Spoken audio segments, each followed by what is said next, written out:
Ang tampok sa ating kwento ngayon ay pinamagatang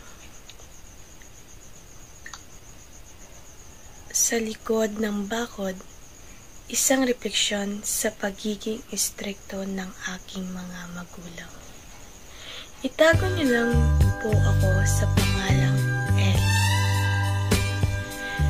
Isang bakod na hindi nakikita, ngunit matigas na nararamdaman.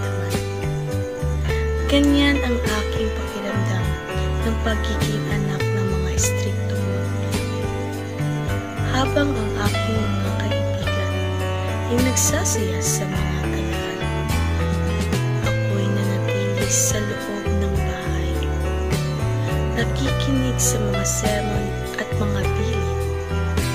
Hindi ito palaging madali, ngunit sa paglipas ng panahon, natutunan kong tanggapin at unawain ang sitwasyon.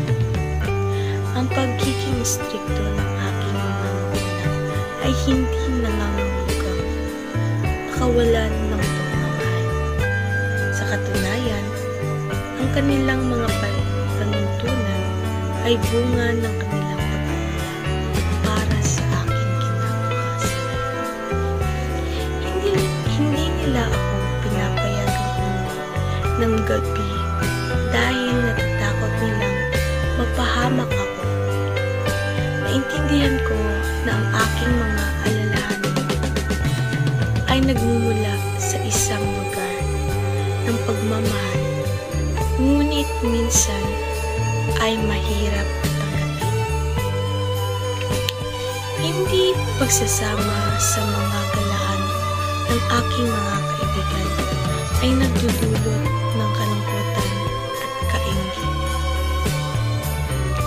Naalala ko pa noon, naligo ang aking mga kaibigan sa swimming pool. Habang nakikita ko ang larawan nila sa social media, hindi ko maiwasang maramdaman ang lungkot at inggit. Ngunit natutunan ko rin na ang tunay na pagkakaibigan ay hindi nakasalalay sa dami ng mga sandaling nagsasama, kundi sa kalidad ng relasyon. Sa halip na maggala, nag-uusap kami sa telepono o nag-chat sa social media. Hindi man ako nakakasama sa lahat ng mga galaan. Natutunan kong palagaan ang mga sandaling na nagagawa kong makasama ang aking mga kaibigan.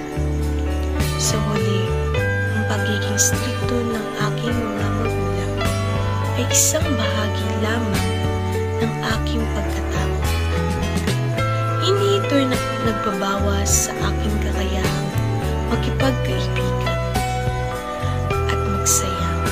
Sa katunayan, ito ay nagturo sa akin ng mga mahalagang aral na nagsilbing gabay sa